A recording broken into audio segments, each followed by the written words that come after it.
हम लोग पढ़ रहे थे अभी तक हम लोग एजेंसी कैसे कैसे क्रिएट होती है। तो एजेंसी हमने देखा क्रिएट होती है एक्सप्रेसली, इम्प्लाइडली, या एजेंसी क्रिएट होती है कभी कभी एस्टॉपल से, होल्डिंग आउट से। एजेंसी क्रिएट होती है नेसेसिटी से, और एजेंसी क्रिएट हो सकती है रेटिफिकेशन से भी। जो वर्ड है रेटिफिकेशन, रेटिफिकेशन का मतलब होता है अप्रूवल दे देना किसी चीज़ को जो पहले अनऑथराइज्ड थी। अप्रूवल का प्रभाव होता है रेट्रोस्पेक्टिव, बैकडेट से। जैसे कि एक व्यक्ति ए है और वो किसी पर्सन के पास जाता है, टी के पास, और जाकर ये कहता है कि मैं पी का एजेंट हूँ, जबकि पी से उसने कोई अथॉरिटी प्राप्त नहीं कर रखी थी, पी उसे जानता भी नहीं था। उसने अपनी मन मर्जी से जाकर टी से ये कहा कि मैं पी का एजेंट हूँ और उसके बिहाफ पर कॉन्ट्रैक्ट करना चाहता हूँ। तो ऐसे केस में टी ए के साथ कॉन्ट्रैक्ट कर लेता है, पी के बिहाफ, मतलब पी के साथ ये मानते हुए कि ये एजेंट है। अब कॉन्ट्रैक्ट हो जाता है 1 जनवरी को, कॉन्ट्रैक्ट परफॉर्म करना था 10 जनवरी को, लेकिन ए को अब बात समझ में आ चुकी थी कि मैं कॉन्ट्रैक्ट परफॉर्म नहीं कर पाऊंगा, मेरी कैपेबिलिटी नहीं है। तो फिर वो दौड़ा दौड़ा गया पी के पास और जाकर उसने पी को सब बातें सच बता दी कि सर मैं आपके बिहाफ पर जाकर कॉन्ट्रैक्ट कराया, जबकि आपने तो मुझे कोई अथॉरिटी भी नहीं दी थी। तो ऐसे केस में यदि पी चाहे तो वो ए को कह सकता है कि तुमने मेरे से पूछे बगैर ही काम किया, तो अब तुम जानो, थर्ड पार्टी जाने। यदि वो तुम्हें सू करता है तो तुम ही रिस्पॉन्सिबल होंगे, मैं तो हुई नहीं, क्योंकि मैंने तो तुम्हें अथॉरिटी दी नहीं थी।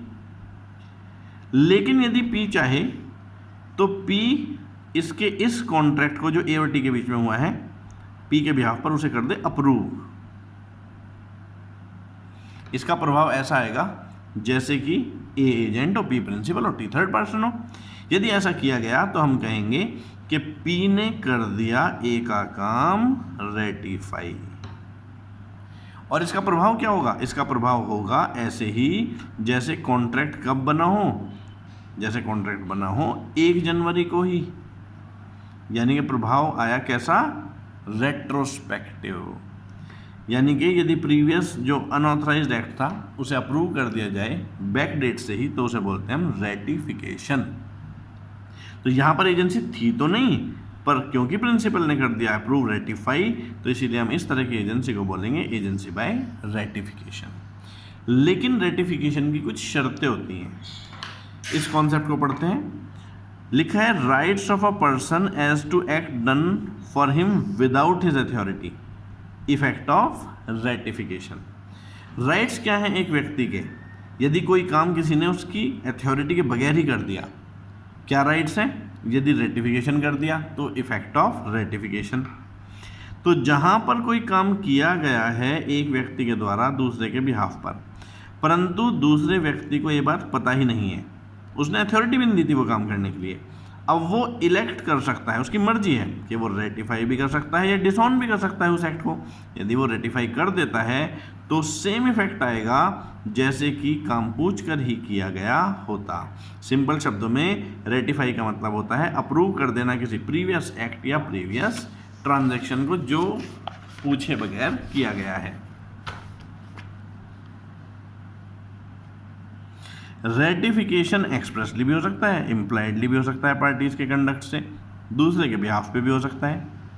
एक्स जो कि वाई का एजेंट है 10 जनवरी 2019 को परचेज करता है गुड्स जेड से क्रेडिट पर, और वो भी वाई की परमिशन के बगैर।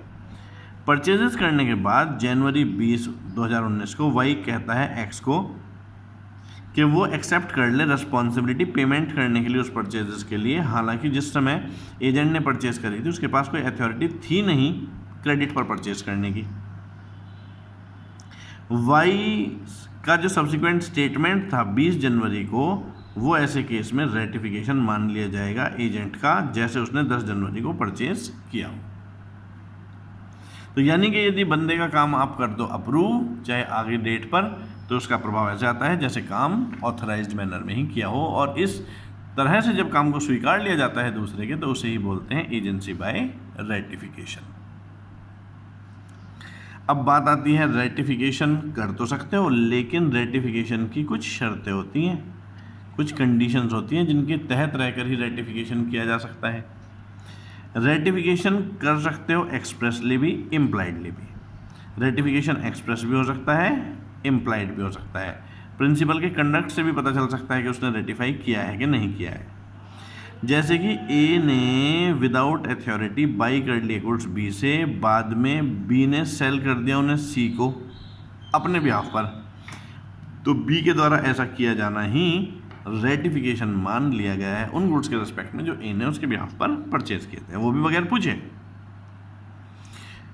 रेटिफिकेशन यानी कि एक्सप्रेस भी हो सकता है, इम्प्लाइड भी हो सकता है, लेकिन रेटिफिकेशन होगा केवल तब जब प्रिंसिपल को सारी बातें पता होंगी। कोई बात यदि छिपा ली ना प्रिंसिपल से और फिर रेटिफिकेशन कराया तो वो वैलिड नहीं है।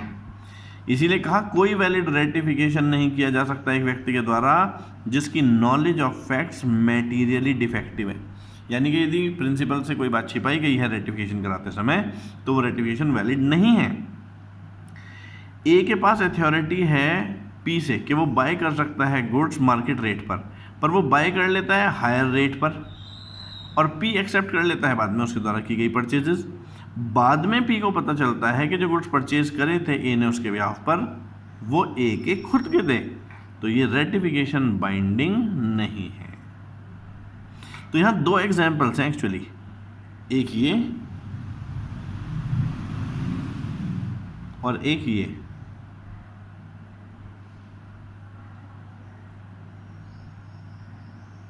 दोनों एग्जाम्पल मिक्स कर दिए इन्होंने, मतलब मिस्टेक कर दी। दो पॉइंट थे, ए के पास अथॉरिटी थी पी से बाय करने के लिए कुछ गुड्स मार्केट रेट पर, वो बाय कर लेता है हायर रेट पर पी एक्सेप्ट कर लेता है परचेजेस। तथा बाद में पी को पता चलता है कि जो गुड्स है वो हायर रेट पर तो हैं ही, बल्कि वे खुद ए के भी हैं, तो ऐसे केस में रेटिफिकेशन बाइंडिंग नहीं है। ये दो नहीं, एक ही पार्ट है, इस तरह से है। अच्छा जी, फिर उसके बाद लेकिन यदि जो प्रिंसिपल है वो रिस्क लेने के लिए तैयार है, जो भी कुछ एजेंट ने किया उसके बिहाफ पर उसके लिए, तो बाद में यदि वो चूज करता है कि मैं विदाउट नॉलेज ऑफ फैक्ट भी सब एक्सेप्ट करने के लिए तैयार हूं, तो रिस्क तो प्रिंसिपल का ही है। मान लो प्रिंसिपल कहता है कि कोई बात नहीं, जो भी होगा ठीक है, मैं सब देख लूंगा, मैं अप्रूव करता हूं तुम्हारे कामों को, तो फिर ऐसे केस में फिर फुल नॉलेज ऑफ फैक्ट वाला कॉन्सेप्ट लगेगा ही नहीं। ठीक इसी प्रकार से effect of ratifying unauthorised act forming part of the transaction. कभी कभी क्या होता है कि कुछ पार्ट ऐसा है जो ऑथराइज्ड है और कुछ पार्ट ऐसा है जो कि ऑथराइज्ड नहीं है, तो क्या एक व्यक्ति रेटिफाई करता है अनऑथराइज्ड एक्ट जो डन किया गया उसके बिहाफ पर, रेटिफाई कर देता है वो होल ट्रांजैक्शन को जिसका एक पार्ट बल्कि अनऑथराइज्ड था। तो लॉ ये कहता है कि भैया देखो, ratification of act in entirety और रिजेक्शन इन एंटायरिटी इंपॉर्टेंट पॉइंट है। यानी कि आप पार्ट में रेटिफाई और पार्ट में रिजेक्ट नहीं कर सकते, इसे बोलते हैं रेटिफिकेशन इन टोटो और रिजेक्शन इन टोटो। इसके लिए एक और वर्ड इस्तेमाल होता है, रेटिफिकेशन इन टोटो और रिजेक्शन इन टोटो। या तो पूरा एक्सेप्ट करो या तो पूरा रिजेक्ट करो। प्रिंसिपल रेटिफाई नहीं कर सकता पार्ट ऑफ ट्रांजैक्शन जो बेनिफिशियल है और बाकी रिजेक्ट। ऐसा नहीं कर सकते कि एक पार्ट एक्सेप्ट कर ले एक पार्ट रिजेक्ट कर दे।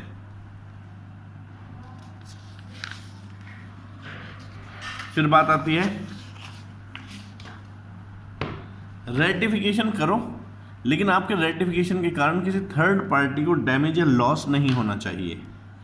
Ratification of unauthorised act can not injure third party, important है, इसमें से क्वेश्चन आने की संभावना है।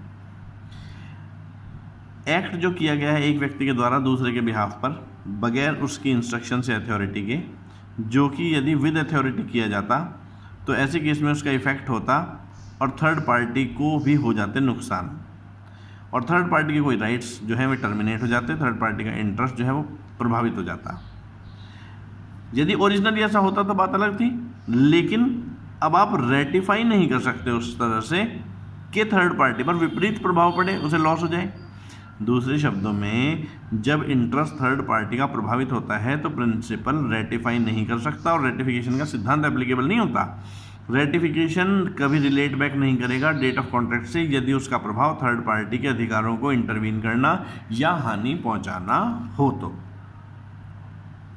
जैसे कि ए होल्ड करता है लीज बी से, जो कि टर्मिनेबल है 3 मंथ्स नोटिस पर ही। सी, जो कि अनऑथराइज व्यक्ति था, वो नोटिस ऑफ टर्मिनेशन ए को दे देता है, नोटिस को रेटिफाई भी नहीं कर सकता कि वो ए पर बाइंडिंग हो जाए। कहने का क्या मतलब है इस बात का? जैसे कि एक बंदा है लैंडलॉर्ड और उसने लीज पे दिया अपना दुकान मकान कुछ दूसरे व्यक्ति को, थर्ड पर्सन को। इनके बीच में साफ कॉन्ट्रैक्ट लिखा था कि यदि लीज टर्मिनेट होगी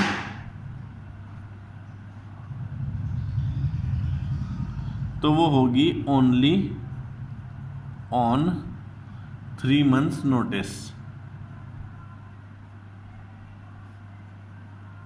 लीज टर्मिनेट होगी तो केवल होगी 3 मंथ्स नोटिस पर। अब हुआ क्या कि लैंडलॉर्ड का जो ब्रदर था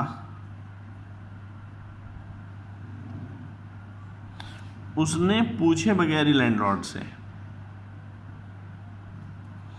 एक बार जनवरी 2020 में थर्ड पार्टी को नोटिस दे दिया था कि तुम भाई ये जगह छोड़ दो, जबकि उसे लैंडलॉर्ड से कोई अथॉरिटी नहीं थी। बाद में ये बात पता चली लैंडलॉर्ड को अप्रैल में,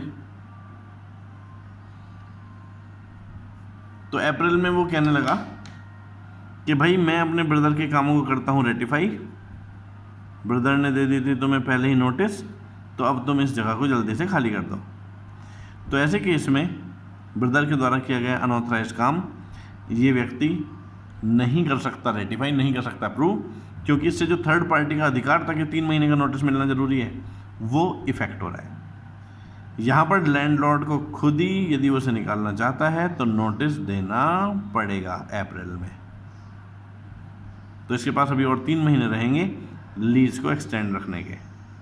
इसीलिए किसी ऐसे व्यक्ति के कामों को कोई रेटिफाई नहीं कर सकता जिससे थर्ड पार्टी के अधिकारों पर विपरीत प्रभाव पड़े। रेटिफिकेशन की कंडीशंस पढ़ रहे थे। रेटिफिकेशन रीजनेबल समय के अंदर अंदर कर देना चाहिए। रेटिफिकेशन एक रीजनेबल समय के अंदर अंदर कर देना चाहिए, और हमें पता है what is reasonable is a question of fact. ये तो हमेशा यह होता है कि रीजनेबल क्या है, व्हाट इज रीजनेबल टाइम, तो हम कहते हैं it is a question of fact. वो तो सारी सिचुएशन को देख के पता चलेगा कि यहाँ रीजनेबल किसे कहेंगे। रेटिफिकेशन कम्युनिकेट होना ज़रूरी है, रेटिफिकेशन कम्युनिकेट होना ज़रूरी है अदर पार्टी को भी, और इसके अलावा जो काम रेटिफाई करेंगे वे वैलिड होने ज़रूरी हैं, क्योंकि इनवैलिड काम तो कभी रेटिफाई हो ही नहीं सकते। Act to be ratify should not be void और illegal. Example, payment of dividend out of capital is void and can not be ratified. तो यानी कि यदि हम देखें रेटिफिकेशन के असेंशियल रिक्विजिट्स क्या हैं, तो रेटिफिकेशन के असेंशियल रिक्विजिट्स हैं कि रेटिफिकेशन एक्सप्रेस भी हो सकता है, इम्प्लाइड भी, लेकिन रेटिफिकेशन होगा with full knowledge of fact only. कुछ चीज़ छिपा के रेटिफाई नहीं हो सकती। इफेक्ट रेटिफिकेशन का ये होगा कि अनऑथराइज्ड एक्ट्स भी ऑथराइज हो जाएंगे और ट्रांजैक्शन का पार्ट मान लिए जाएंगे रेटिफिकेशन में। लेकिन आप इस तरह से रेटिफाई नहीं कर सकते कि थर्ड पार्टी के जो है राइट्स हैं उन्हें पहुंच जाए नुकसान। रेटिफिकेशन रीजनेबल समय के अंदर अंदर कर देना चाहिए। रेटिफिकेशन कम्युनिकेट होना चाहिए अदर पार्टी को भी, और रेटिफाई केवल उन कामों को कर सकते हैं जो वैलिड हो। तो ये सब टाइप्स थे कि कैसे एजेंसी हो सकती है क्रिएट।